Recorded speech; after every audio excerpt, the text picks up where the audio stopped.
Kanalıma hoş geldiniz. Bugün sizlere orkidelerinizi coşturacak, bol bol çiçek açmasına yardımcı olacak yeni bir sıvı bitki besininden bahsedeceğim. Gördüğünüz üzere şu anda orkidelerimin bir kısmı bol bol çiçekli ve birbirinden güzeller.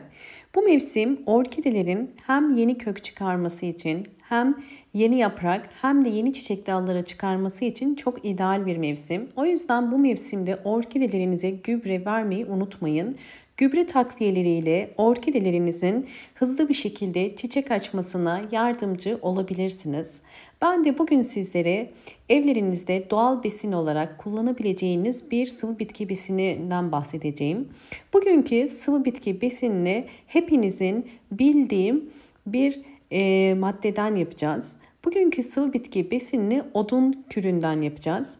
Bu görmüş olduğunuz mangalda ben odun yakmıştım ve bu odunun küllerini bakın bu şekilde alıp bir tabağa alacağım. Odunlar genel olarak meşe odunu olabilir ya da diğer odunlar olabilir. Her bir odun içerisinde bulunan elementler farklıdır. Kimisinde çok fazla potasyum, kimisinde çok fazla kalsiyum olur. Sizler de yakmış olduğunuz odunların külünü bu şekilde ayırabilirsiniz. Tabii bu doğal sıvı bitki besini için yanmış odun kullanmıyoruz. Sadece fırınlarda ya da evinizde yaktığınız odunların külünü kullanabilirsiniz.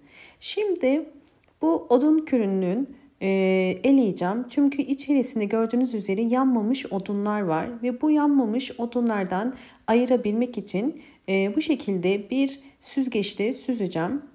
Bizim için sadece en altta kalan un gibi olan küle ihtiyacımız var.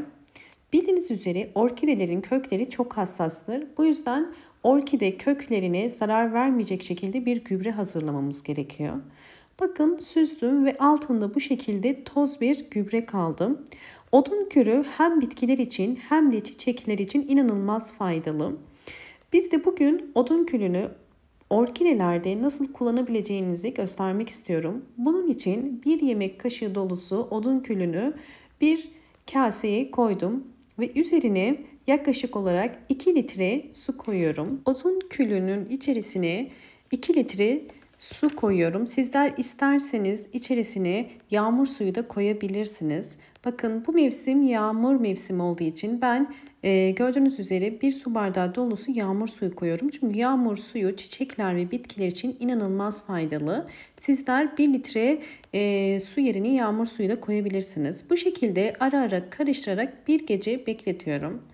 Bir gece beklettiğim bakın odun külün üzerindeki bu siyah şeylerden ayırmak için bu şekilde süzgeçte eliyorum. En altta posası birikecek. Bu posayı kesinlikle orkideye vermiyoruz. Bunu mutlaka sıvı olan kısmından ayırmamız gerekiyor. Çünkü bunu eğer direkt ayırmazsak orkidenin köklerine yapışır ve fayda sağlamaz. Sadece suyu bizim için gerekli. İyice süzebilmek için ben bir tül kullanıyorum. Tülün içerisine bütün suyu döküp bunu iyice süzeceğim. Özellikle odun suyunu neden kullanıyoruz? Çünkü odun suyunun içerisinde yüksek miktarda potasyum, kalsiyum, magnezyum var ve fosfor var. Bunlar da özellikle bitkilerin köklerinin güçlenmesi, gelişmesi ve bol bol çiçek açması için çok faydalı. Bakın bu şekilde süzdükten sonra bir su ortaya çıkıyor. Ve burada şu anda bol miktarda kalsiyum var. Ve biz bunu özellikle orkidelerimize sıvı bitki besini olarak kullanacağız.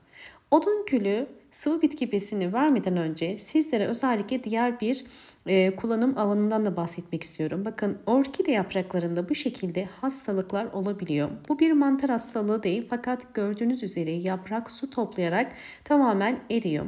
Bu tarz hastalıklardan kurtulmak için odun külünü kullanabilirsiniz.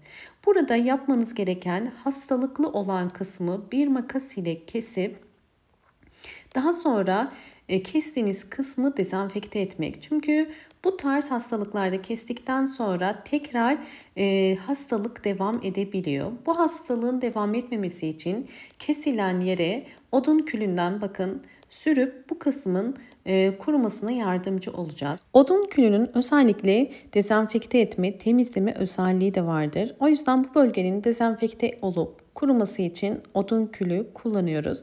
Sizler de bu şekilde hastalıklı kısımlara uygulayabilirsiniz.